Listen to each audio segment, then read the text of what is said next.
what a terrific job, and just what an amazing piece, and how timely it is. And again, special thanks to TEDx Manhattan, to Google for hosting this and helping us put this event together. It's an important time and it's an important conversation. Without further ado, I'm going to introduce the panel. Just give you a little bit of the way we're going to work it. We have 4 distinguished guests today. We're going to spend about 45 minutes on the panel discussion, then maybe 15 minutes for question and answer afterwards. So if you have any burning questions, if you can hold them until then, that would be terrific. If you just can't help yourselves and you jump up and down, we might honor you. But if you could hold till the end, that would be great. First, I'd like to introduce Fred Kirschenmann, Distinguished Fellow for the Leopold Center and President of Stone Barns Center for Food and Agriculture in New York, and a farmer from South Central North Dakota. Fred's professor of the Ohio State University Department of Religion and Philosophy, holds a doctorate in philosophy from the University of Chicago, numerous appointments including the USDA's National Organic Standards Board, National Commission on Industrial Farm Animal Production, operated by Johns Hopkins School of Public Health, funded by the Pew Charitable Trust. He's a recipient of the One World Award for Lifetime Achievement, and one of the first 10 recipients of the James Beard Leadership Awards. Welcome, Fred. Peter Lehner, Executive Director of the Natural Resources Defense Council, before returning to NRDC because one stint just wasn't enough. Peter served as Chief of Environmental Protection Bureau of the New York State Attorney General's Office for 8 years, supervised all of the state's environmental litigation, prosecuting a wide variety of polluters, developing innovative multi-state strategies, targeting climate change, acid rain, smog, you name it, Peter has an app for that, and previously served at NRDC as senior attorney in charge of the water program, which was a huge project for them. We have Barbara Turk, rock star director of food policy at the Office of Deputy Mayor for Health and Human Services here in New York City. Before that, Barbara was senior fellow at Community Resource Exchange, executive director of the YWCA of Brooklyn, also the director of HIV Care Services for the Medical and Health Research Association.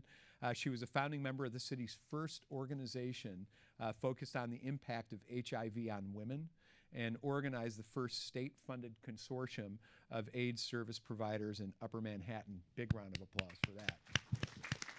Those were the days where pioneers might not have been welcome, so it was really great work. Gus Schumacher, my colleague at Wholesome Wave, he's Executive Vice President and founding board chair of Wholesome Wave, previously served as Bill Clinton's Undersecretary of Agriculture for Farm and Foreign Agricultural Services. Rumor had it that if things would have been different in 2000, Gus would have been the Secretary of Agriculture. So we often introduce Gus as Gus Schumacher was once the next Secretary of Agriculture of the United States. Anyway, before that, he worked as senior ag leader for the World Bank, served as Commissioner of Agriculture for Massachusetts, credited for really kind of establishing the grassroots farm-to-table movement in the state of Massachusetts, and really did a lot to unwrap policy there. So there we have it. I think what we'll do is just get started by pitching some questions. And let's start with you, Fred, because you're the star of the film. Is that okay? Film talks about agriculture's impact on the environment, that it's the biggest contributor to climate change. We also hear that, we need big ag to be able to feed the world. So there's this two things, 7 billion people, that things like the small-scale farming that you guys are supporting at Stone Barns is quaint and of the past. What do you have to say about that? Well, first of all, let me start by, when in the media we always see this, how are we going to feed 9 billion people by the year 2050, right? And of course, the assumption behind that, first of all, is that the ability to feed 9 billion people by 2050 is simply a problem of production.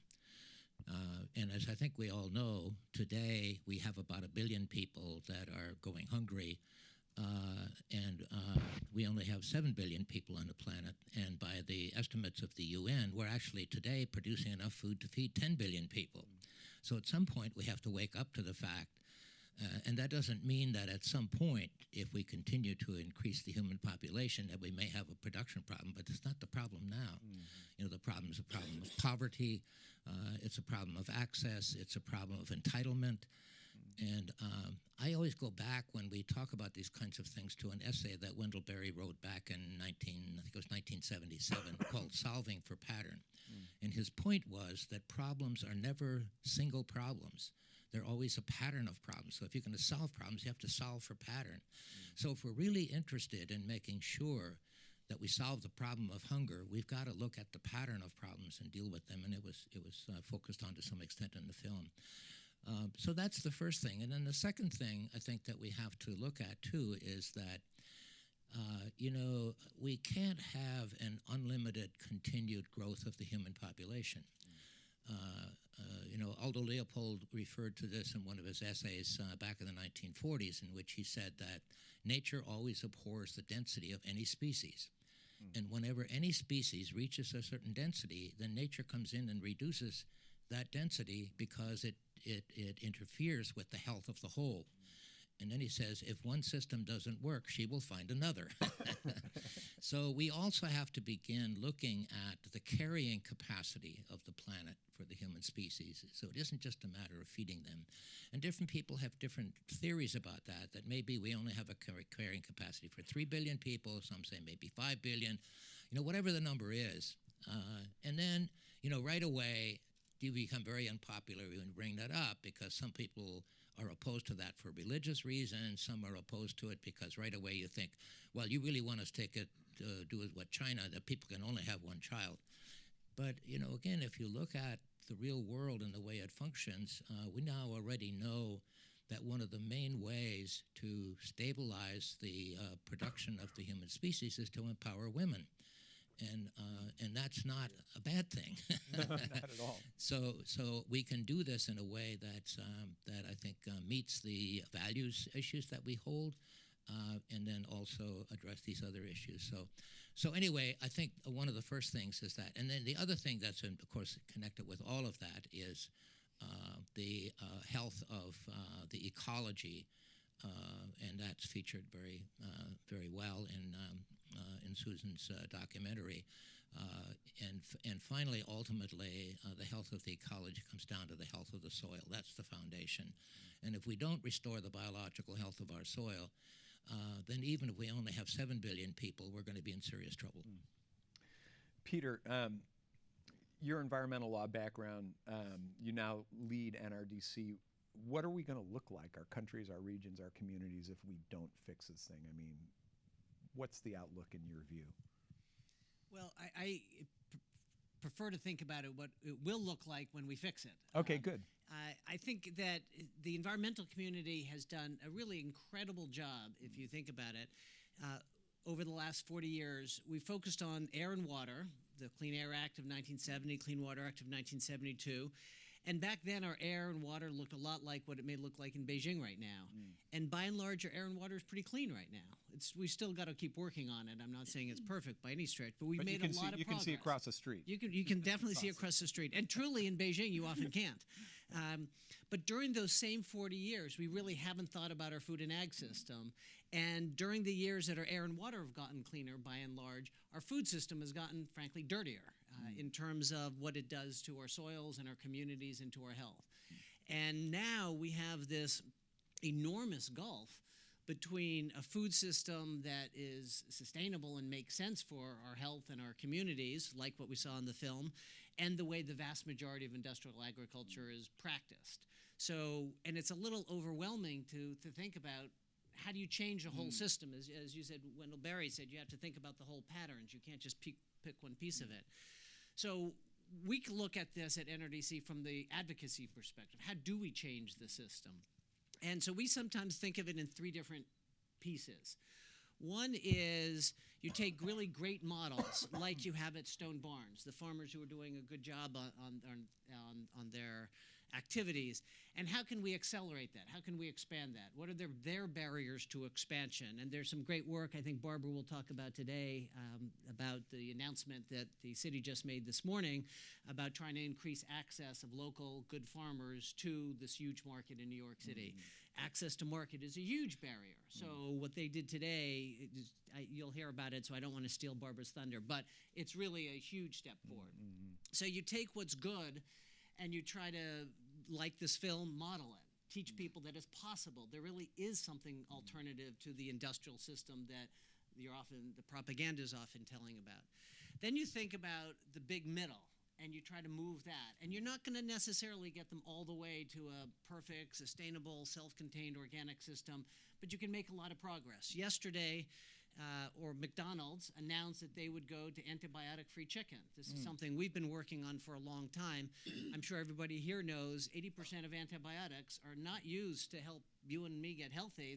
They're used to make healthy animals get fatter faster and to compensate for disgusting conditions. And so McDonald's, we've been working for a number of years with McDonald's and with other major producers. This is a huge step forward when a company like that is taking a big step to change their practices. It's not all the way, but it's a huge step. So you try to move the middle, and then you got the bottom, and basically you sue the pants off them. You know, there's some practices that we just can't accept, and often there's no nice way around it. So we've sued often to try to get rid of the worst of the pesticides, the worst of the food additives. You know, if you think about neonicotinoid pesticides and their impact, or this pesticide arms race that you're getting with GMO products and then resistant to pesticides, so you spray more pesticides, the weeds get resistant to that, so let's get some stronger products. And so, I mean, it's crazy. It's basically let's just sell more stuff. Let's just sell more stuff. Okay. And there isn't necessarily a nice way, so we've sued to try to prevent that, the continuing registration of additional pesticides. But if you think about it like that, what seems overwhelming, you have this great models of what can be done right, what is being done right, to show that there is an alternative. But let's get that past the 2% and get that into the 25%. Then you move the whole middle to get it closer to the top and aspirationally see where they could go, and then just crush the bottom. All right, awesome. And that's how you try to create a new system. Sounds like you guys did some strategic planning. Well, I'm not sure it's always quite as, you sort of fall into that as you're trying to figure out what to do. Yeah, it's interesting. You know, I think, you know, a lot of folks would say, oh, McDonald's, antibiotic-free chicken, you know, big deal, why not organic? But I think, you know, you look at a big actor like that in the field and you're talking about millions of metric tons of antibiotics coming out of the food supply. Interesting stuff. Congratulations. Yeah, it's very big. Work. And we've gotten a number of the other major poultry producers. We still have, of course, have to get to pork and to beef to get antibiotics out, and getting antibiotics out of animal feed is just one step, but it's a huge step forward. Awesome. So, Barbara, tell us about this win. I'm dying to hear about it now. Sure. Can you hear me? Can you hear me? This is a little better, probably, right? Don't have to shout. First, I just want to thank you all for inviting me to join you here today. This is quite an incredible panel. So I'm very honored to be part of this, and I want to thank Susan also for the film. I can't see you really, but I know you're there. There you are. It's great. This is the third time I've seen it in 24 hours. No, it's great. I mean, it's a lot packed into 20 minutes. I think it's very impressive and helpful in terms of, you know, stirring up a lot of conversation. So what was being referred to is that, and this is the timing is completely accidental. People were speculating, oh, it's because Barbara's coming to talk on this panel. I wish we were that organized. I have to be honest, it wasn't quite that way. But I'm glad I'm able to be here on this day because it's a good day.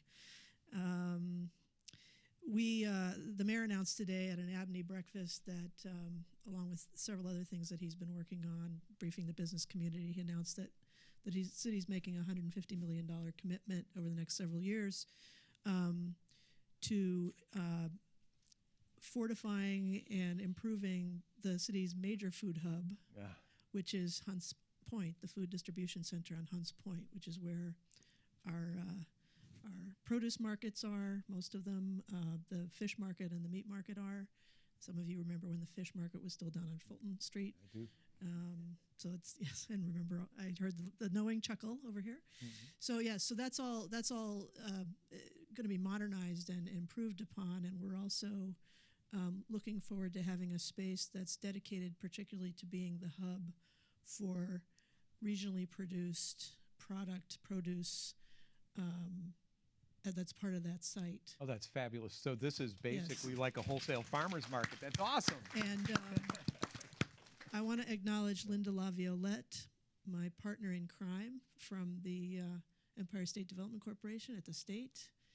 I think we've embarked upon an unprecedented partnership between the city and the state. The time has come for the city to define its relationship to its peri-urban and rural growing regions, and we're really, really excited about this. So on Monday, Linda and I will be sitting down to the first meeting of the governor's city-state regional food hub task force, because we recognize that, and this was born out of a farm-to-table summit that the governor put together in December, and we knew that, and there will be a report that comes out of this in 90 days.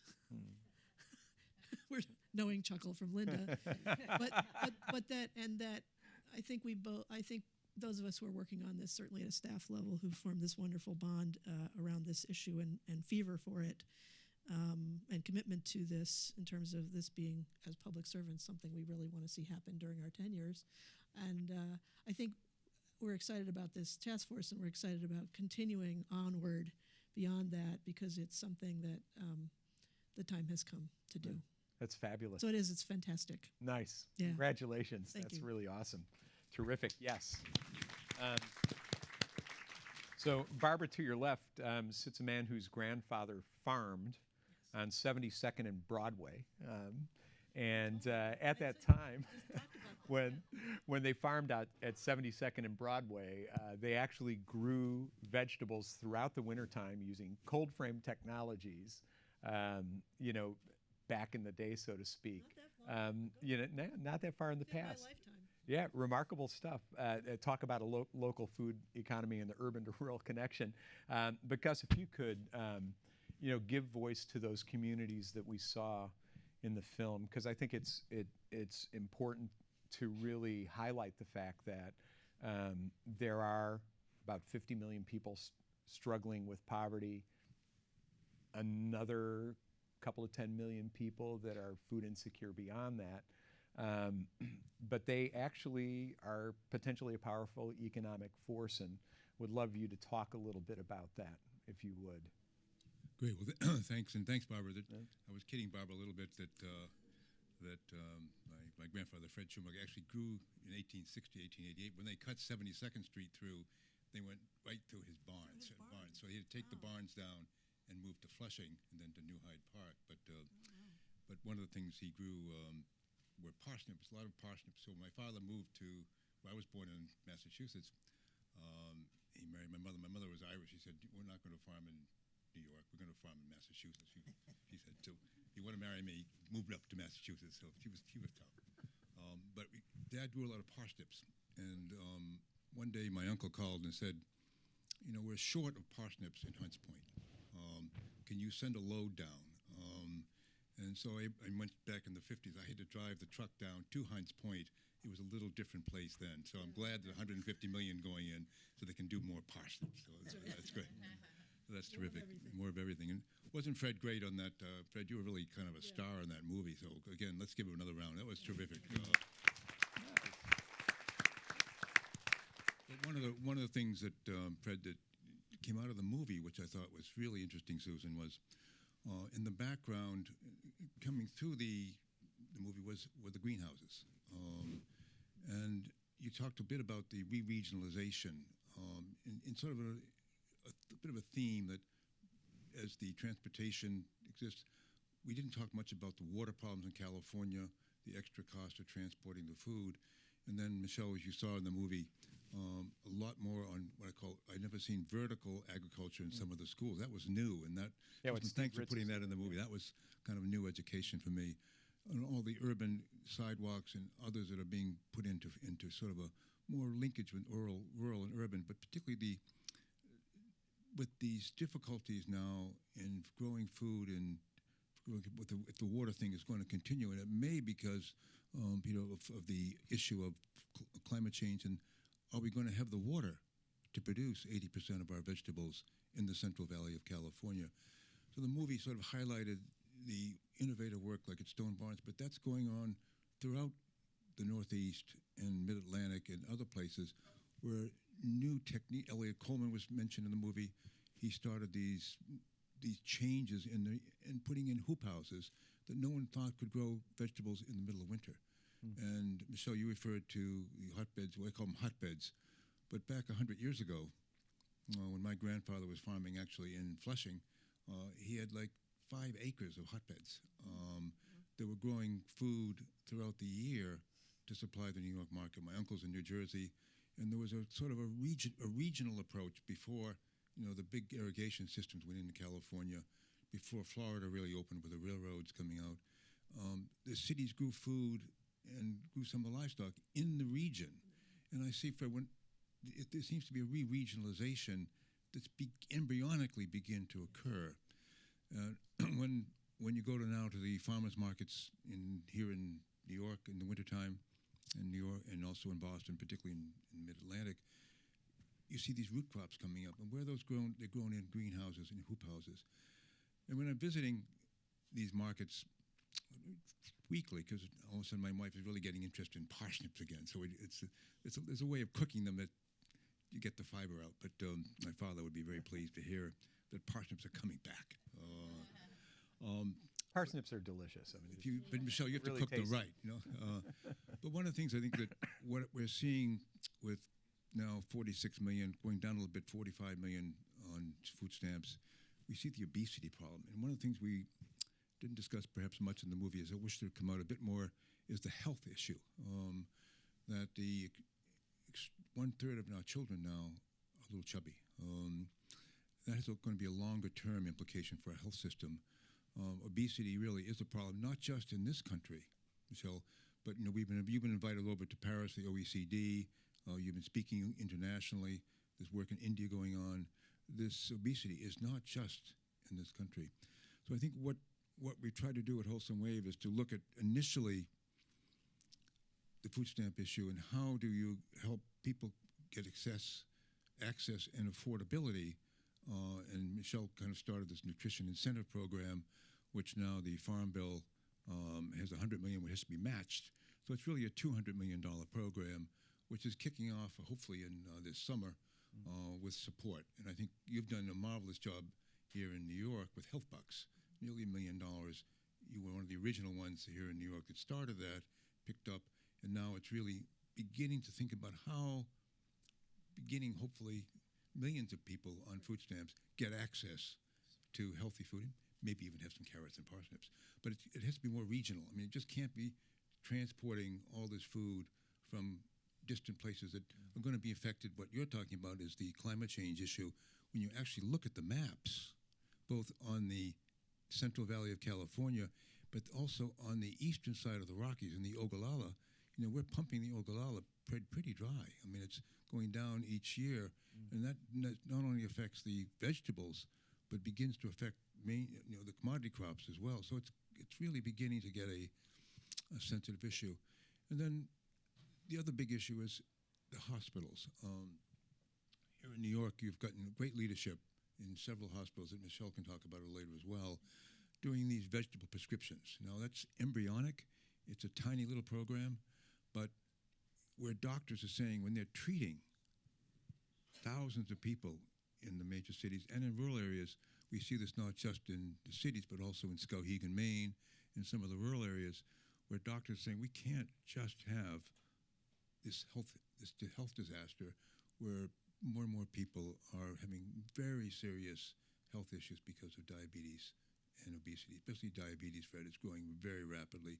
So they're prescribing fruit and vegetables, 1 extra serving a day, going to a farmer's market, and hopefully will expand into more regional, into some of the more smaller supermarkets, so that you get $20, $30 a week maybe $40 for your whole family to afford to buy fruits and vegetables to supplement that. So again, we're very pleased with the Farm Bill coming out with incentives so that thousands, maybe hundreds of thousands of people can go to a farmer's market and buy fresh fruits and vegetables.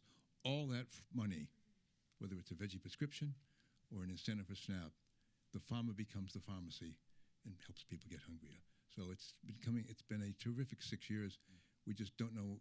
We think it's going to really expand because the doctors are going to drive it.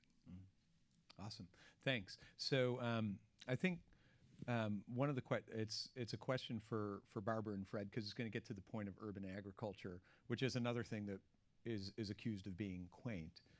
Community gardens, those types of efforts. There's obviously an explosion, especially in underserved communities. The work that Karen Watson is doing up in the Bronx, et cetera, or Karen Washington is doing up in the Bronx. The notion that these 45 to 50 million people that are relying on SNAP benefits are going to spend about $80 billion on food. Personal economy changes when you can actually, because a lot of people don't know that you can use SNAP benefits to buy a seed or an agricultural plant. So the question for you, Barbara, is, if you could just explain the progress that the city's made in a number of community gardens, making land available for that. And then Fred, I'd like to you and Peter, what's the carrying capacity of land? I have a quarter-acre garden in my backyard, and I've learned that in a quarter acre you can grow more food than you know what to do with. So this whole notion that people planting and growing their own food is being quaint could be the next citizen-led movement. Right. Remember Victory Gardens? Yes. Yeah. So quickly on this. There are probably many people in this room know that there are 600 community gardens that are currently under the auspices of the Green Thumb program, which is part of the Parks Department. And there's a whole wonderful and rich history about this, and a lot of debt that we owe those gardeners in terms of their stewardship of that land over, in many cases like Karen, 40 years and more. And then there is the what people don't talk about very much, but there are actually more gardens that are actually under the auspices of the New York City Housing Authority. There's probably close to 1,000. They are smaller, so it's less land, but more gardeners involved. And if you look at it over time, more and more of these garden spaces are food producing, and I don't think that's an accident for a host of reasons. I was talking to somebody from Medellin, Colombia recently, and they are doing a whole their version of urban gardening is making sure that everybody has a backyard garden, and it's really subsistence gardening, farming for life. And I think that exists in New York City too. That's part of some of the impetus. But I want to address something that's front and center for people who follow this, which is that as the city, these are all city-owned properties. And so there's two things I want to say about this. One is that we have the Housing Preservation and Development Department is in charge of realizing the city's affordable housing plan. Some of the gardens are on pieces of property that are slated for development by HPD. My timing of being here precedes a meeting that we're having about developing a policy and criteria for how we're going to deal with that reality, because nobody is very much interested in the administration. The mayor's on record for his support of urban gardening. So we're going to figure out how to balance those two competing and critical needs in the city. The second thing I want to say about this is that it's not very public. We haven't done a big announcement about it, but it's very safe to say that we have this Building Healthy Communities initiative that's part of our initiative to renovate parks that haven't had a lot of attention in neighborhoods that are far, far from the center of the city. Mm-hmm. And part of that is to raise private funds and increase public funding to support urban gardens and their infrastructure. And so that's something that we're going to be raising money for. And the centerpiece of that, I think, on the urban garden side is we want to replicate, for those of you who are familiar with added value and the Red Hook Garden there. NYCHA, we have some initial commitments on this now, so it's safe to say that this is going to happen. from Lori Tish and others that we're going to be doing 4 additional urban farms, not just gardens, but farms, a la what's happened in Red Hook and was destroyed during Sandy and now is back. Employ young people who are part of Green City Force, and so we're going to do that in other NYCHA developments, and we're pretty excited about that too.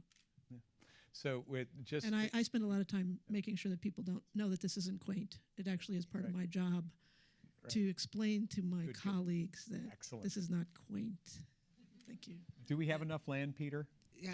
Yes, but before we get there, I can't resist a little going back to the community gardens, which really are a wonderful story. They have been around for a long time, and a certain city administration decided that they were not only gardens, they were also sort of hotbeds of activism, and tried to sell them all.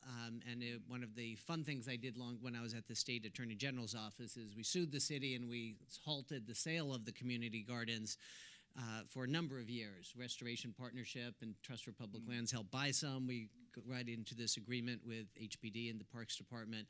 So it was a great fun to preserve those hundreds of gardens. But it is a point. Well, let me say that we're really happy that you're good at suing people. Every now and then it's helpful. It's one of the few times when people are actually glad to see a lawyer. Indeed. But it points out that these gardens are not only areas for food, but also areas of activism, because you do have to change both what you do and change the system. We work within a system, and it's a good thing. You want to work in a country where the laws more or less govern what happens. But we got a lot of laws that create incentives for stupid activity, particularly bad agriculture. So I don't think the question of the is there enough land, even if there isn't, because you're probably not going to grow a lot of wheat on city plots, so you will get your bread maybe from somewhere else. But it is part of a system, and getting people engaged to think about their food system, then they start using their political voice, not just their shovel and perhaps their consumer voice. An easier way to think about it is you start advocating for bike lanes once you start biking. And it feeds on itself. The more bike lanes, the more you can bike, and then the more people will bike and push for more bike lanes. And so the more you have this community agriculture, the more people start thinking that food doesn't just come in styrofoam packages, and start thinking about the food system and what they're putting in their bodies. And so the ability of the land to produce food is critical. But it's also the ability of these community gardens to produce activism, to produce citizens who are actually participating in our food system rather than being passive. Right. And then the last point on the food. So often we've seen lots of studies that if you a plot of land where you have intercrops and you have organic activity, you manage it organically, and crop rotation can produce an enormous amount of food. So the myth that it has to be industrial chemical agriculture is not right. On the other hand, what industrial chemical agriculture does is it doesn't require much labor. And that's what that's trying to do. It's trying to produce a lot with very few people and a lot of big machines. Whereas more regional agriculture, and certainly urban agriculture, we got a lot of people. So you can use more active labor and then fewer industrial inputs. And I think as, among other things, as sort of the labor market keeps changing, and also as the understanding of the long-term and the real impacts of agrochemicals change, we'll stop trying to maximize or minimize labor use and bring people back onto the farms, and then the productivity can really expand. Awesome. What did Wendell Berry say? He liked to talk about eyes per acre. Right, yeah, And it's interesting. really, we need a few more eyes per acre to get that productivity up without the chemicals. Can I just add one thing about the land issue? Oh, please. I think we always have this perception, and I certainly had this perspective, that in our urban areas, it's all concrete, you can't grow any food. And the Urban Design Lab at Columbia University a few years ago really took issue with that. So they decided to do a satellite map of New York City and then 250-mile radius around New York City. You know what they discovered? There are 25,000 acres inside the city of New York that could be used for producing food. and over 1 million acres in the 250 mile radius around New York City. So there really is a lot of land. The thing we have to be concerned about is that right now, most of us value land for its development, and at some point, we're going to have to recognize its value for producing food. And that's a cultural issue, a social issue that we have to address. Yeah. Gus, when you were Commissioner of Agriculture of Massachusetts, one of the most inventive things that you did at the time was taking a look at applications of immigrant and refugee farmers and putting them on land that was going dormant because elder farmers didn't have access to this land, and that really kind of created a movement now. There are so many immigrant refugee farmers throughout the country. If you can talk about that a little bit, because I think some of the more productive forms of agriculture, just that little 4-acre plot that the Western growers of Massachusetts, Hmong growers, were growing on with the Buddhist monks and everything like that, was one of the most remarkably productive pieces of land that was there. There's obviously a role that food can play in keeping the notion of America as a melting pot alive. I know you believe in that. Maybe you can speak to that a little bit. I guess with the amazing, diversification, I think what Michel and I were looking at some years ago, when the Vietnam War ended, Fred, there was just, of that generation, there was a flood of Cambodian and Hmong and Vietnamese that came into this country legally, settled in Central California and settled in Minnesota, and particularly settled in Massachusetts, some of the cities. They came from an agricultural background, and they did not want to go in and wash dishes at a local restaurant. So we found farms, some of the regular farmers who said would lease a little bit of land, like John Oganowski, who was the pilot in the first plane that went into the towers, a great friend of mine, and he leased 10 acres to 30 Cambodian refugees on his farm in Dracut. In central Massachusetts, Maria Moore leased 50 acres. So all of a sudden, 200 or 300 Cambodian Hmong farmers, immigrants, said, we can make a living growing vegetables on this land and selling it, eating it ourselves. And then they grew a lot more. And then Michel and I got them into New York, into 26 or 28 restaurants in the late 1999, 2000. And these vegetables, I never heard of before. Certainly my grandfather didn't have it in his diary, nor my father, that this water spinach, all kinds of vegetables we never heard of. And I don't think the land grant system heard about it either. So they had to really struggle in terms of what these crops really were. But then we came down to New York. And in the city here, there were a number of Ecuadorian and Hispanic immigrants that said, we would like to get into these farmers markets. So farmers in the Hudson Valley found extra land, and there was a man named Bob Lewis who then went out, and we got busloads of Ecuadorian and other Latino, Caribbean, El Salvadorian farmers to the Hudson Valley, rent land and now bought it, and now they're coming in and bringing their food in to the ethnic. So and then Peace Corps farmers are returning, from Ecuador and Dominican Republic, who've seen these varieties, and with this enormous diversification in your city here, Barbara, and many cities of new legal people coming in wanting a different diet. These new farmers are responding to that diet, and our regular farmers are growing crops that we've never heard of. And this but they're looking at, and they're not using many chemicals. They're using kind of traditional techniques. So it's a really changing food system we're having in these urban areas. You see it in Central Valley of California. You see it in Minnesota. You see it in Arkansas. You see it here in New England. You see it here in the Hudson Valley of New York. So it's a very rapidly changing food system. And now regular folks are buying, like the UMass is now buying crops that students have never heard of before. So they have taco night, which is buying local and Latino-type Hispanic foods like herb mora, chilipine, things that I can't even pronounce, are now coming in to the university because the students are demanding a different diet. It's young people are saying, we don't want the regular system. We want a little healthier system. We want a flavor system. We want to reduce the salt.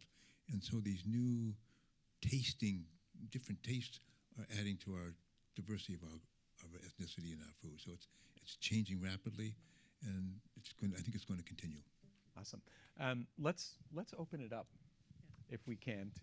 Does anybody have anything to add to that one? Or I think it's a great example of the fact that food and farming, immigrant refugee cultures, the whole notion of outreach, education, culturally appropriate foods are really made through the land and connecting communities and experiencing new flavors. As a chef, I love bitter melon is one of my favorite things. But let's open it up for questions. We have microphone here and microphone here. So, or please just speak up.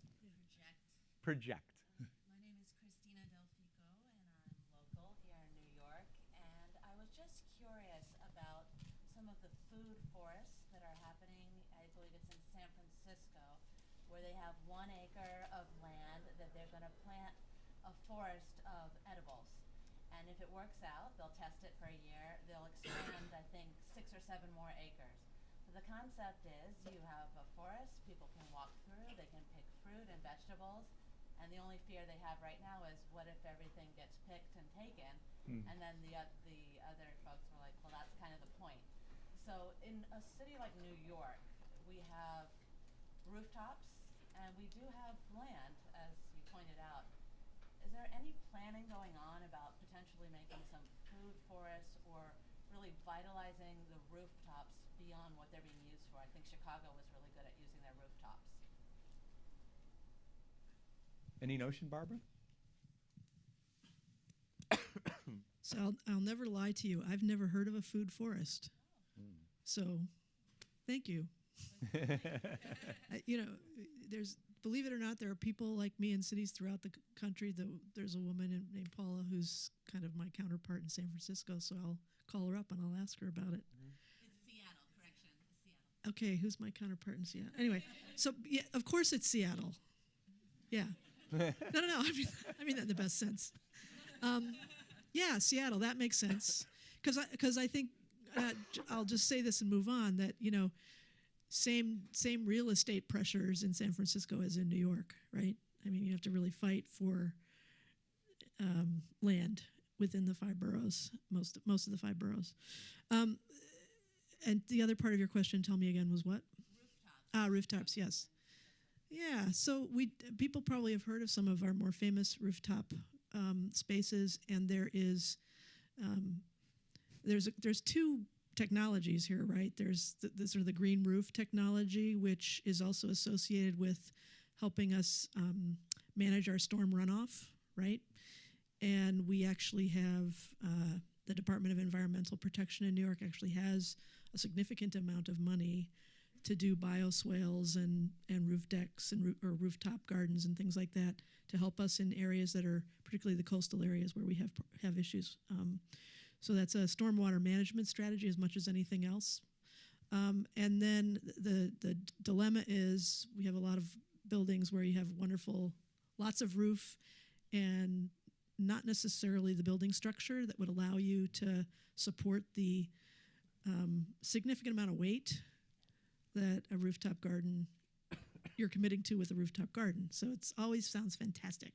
So I'm really interested, and some of my colleagues at EDC are really interested in some of the hydroponic technologies, the vertical technologies that are being developed for agricultural technologies that are being developed for this. Cornell, I think, is testing some of that. There's a person who won a competition within the Economic Development Corporation, and now for the last year, her entire job is looking at these kind of technologies and how we might use them in New York.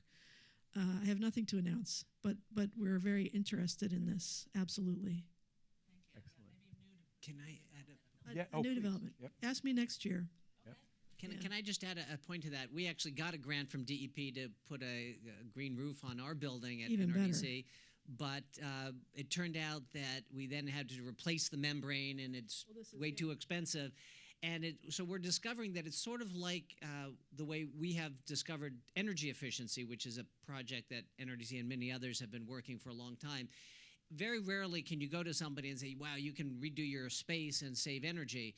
But if they're redoing their space anyhow, then you can, with very little additional trouble, they can go and save a lot of money. So what we have to do is build into the folks, into the system, so when people are saying, well, I have to redo my membrane, it's been 20 years old and my roof needs work, that's when there's right away, there's a time to talk to them about it, get the engineers and the architects to they understand and they don't think you're just tree hugger crazy, and ideally get some money from DEP to sort of accelerate it. But it's not going to happen unless they're working on the roof anyhow. On the other hand, people work on roofs every 15 or 20 years. So if you think about it, over the course of 20 years, you could get a vast amount of the building stock. City planning and new development, Hudson Yards, places, buildings that are going up or about to go up in the next few years to build in some kind of. Yeah, new buildings too, yeah. Yes. Yes, there's nothing wrong with tree hugger crazy, by the way. Anyway, I had a question about land use, probably around the city, and I understand there is a lot of available land, as studies have shown, but that doesn't mean it's affordable in the least. Is there anything being done in your minds about that issue, about even leasing programs for young farmers or farmers in the region that can help people get out on the land, and provide a way to negotiate through zoning restrictions, et cetera, I mean, a family that has had a family farm and still own it, and possibly it's residential now, it's not being used. Are there programs that exist within the region where that land can be used by people who would like to get onto the land and become growers, but can't negotiate the money or because it is prohibitive, or the legal issues?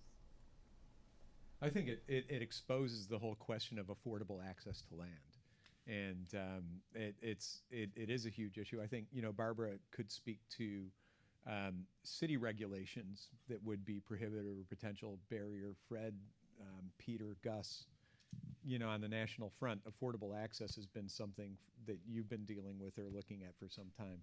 If you guys could speak to that, I think that would be terrific. Well, it's a terrific question. What I've seen at our Wholesome Wave, we've done a fair bit of work with mayors. Mayor Menino before, and unfortunately passed away, around the country. So there was a city food policy initiatives, and they started looking at this, exactly your question, on access to land. And for example, in Boston, they put through legislation where they found land, and you mentioned this earlier, that was suitable for agriculture, but empty lots, not insignificant, like 1 and 2 acres here and there. They then zoned it for agriculture, and then put a preservation on it so it couldn't be built. Then they're having, in the case of Baltimore, bids by family farmers or people interested in farming on this zoned agricultural land within the city boundaries of Baltimore or Boston. Really interesting. A lot of opposition from developers, but the mayors put that through, and now in Baltimore there are farmers now going full-time with, as I said earlier, with the kind of what's sold in Susan's film of these hoop houses, greenhouses, so they can begin to grow like my grandfather did 100 years ago here in New York City, year-round agriculture. So these hoop houses on urban zone land is really, really developing. And the other one is, I think Fred mentioned, your comment on, you found 25,000 acres within the metropolitan area. Currently I live in D.C., and friends of mine take me on weekend trips. And these are African-American friends who know the city really, really well, and are showing me land that I never knew existed. There's a 256-acre farm in the District of Columbia that I don't think maybe the mayor knows that exists. It has barns. It was farmed until fairly recently. It was in St. Elizabeth Hospital where John Hinckley was put. But that land is there and needs to be brought back. Another land that was capped. So there must be 300 or 400 acres I saw over the weekend, this last weekend, that could be brought back. You could put compost there. You could bring that land back and then divide it up into, and then put a restriction on it. And that's 300 or 400 acres within the boundaries of the District of Columbia that could grow healthy food grown by the community and brought into the local area. So it's really a lot of work is happening, but a lot more work could happen. But it follows up on your issue, Fred. Yeah, and I'm a country boy, so I don't know a lot about urban We'll bring you into the city here a communities little as bit. far as land availability is concerned. But I've gotten to know Karen Washington fairly well, and some of you I'm sure know her too. And one of the things I learned from her and the amount of community gardening that she's been able to create in the Bronx is primarily because of it's the community that got together and said, this is important to us and this is what we want. And so they were able to resist the development pressures. And so they're producing an incredible amount of food now right in their own cities. And people in the community can get access to these community gardens. All they have to do is, manage them in ways that, sustain those growing facilities. So I think, again, it gets back to a point that you made about, community engagement and involvement of people at the local level, and a lot of things can happen. And I know there's a program upstate New York where people who own land and want to get a tax break through an agricultural easement or something, but don't want to farm. And so there's been a program to match landowners who want the agricultural tax break with aspiring farmers. And that's getting, I think, doing fairly well getting access for some people. I just want to add one thing. In New York, we just launched the new Farmer Fund. And with the state matched money to any young farmer that wanted to get into farming. And we just had 130 applications for our first round. Also, the Peconic Land Trust just received $1 million from ESD, and they plan to re-grant that money to farmers out on the East End. So there are sources of funding out there. It's just that there's not one central place where you can find that information, but it's out there. Well, didn't the governor I saw something in the press that the governor put down $20 million for the protecting land in the Hudson Valley, so more of these Latino and other farmers can come in and get access to affordable land that then would be protected, so that it's not that far from the Hudson Valley to the city. A lot of the farmers come down to the markets. And picking up on the community issue, can you imagine if someone said, we're going to kick the farmers out of the Union Square Farmers Market? I would not want to be that commissioner who tried that. So again, to come back to community gardens and the community farmers markets, this sort of explosion of interest by the community in healthy food within an urban area, whether it's I a think garden. there was once a parks commissioner in New York City that tried that, and it didn't work out for him so well. Anyway, other questions? Yes. Well, just to kind of add to what we were talking about before, I work for Gotham Greens. It's a commercial scale urban agriculture company building rooftop greenhouses in the city. So we have about an acre of rooftop greenhouse space in New York, and we're producing over 300 tons of fresh produce for New York City. And now we're expanding to Chicago. And I just wanted to say thank you for being our advocates. Oh, you're welcome. Thank you. Thank you for Yes, what you thank you. Nice. So in the film a couple times, the different farmers mentioned that the goal is to get a model that sort of blends local organic farming practices with the mass scale farming practices, because obviously we're going to need still to have mass production. And the community gardens and everything might be a good way to start the movement. But in terms of preserving the nutrient density and preserving the taste of the fruits and vegetables, with actual farming practices, what does that look like to blend the two? I know, not using antibiotics and growing seasonally and that kind of thing, but what about the mass scale production model would work with that? So that's like, how do you conventionalize organic and how do you organicamatize conventional? Or Yeah, it came up a couple times in the film, and I thought it was interesting that a couple of different people said it. I just was curious how that would work, because that would solve the problem. I'll take a crack at that. That's what the way, at least I think of it, that is what I called moving the middle. The vast amount of agriculture and improving it, and not necessarily getting all the way to what you'd like.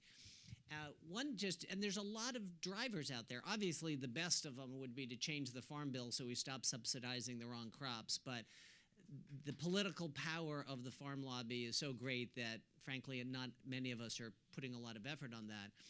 But one other driver, for example, is crop insurance. which actually right now discourages farmers, and you probably know more about this, from using cover crops, which actually are often better for the farmer, better for the crop insurance company, because it makes the farm more resilient to floods and droughts, which are now happening more often with climate change.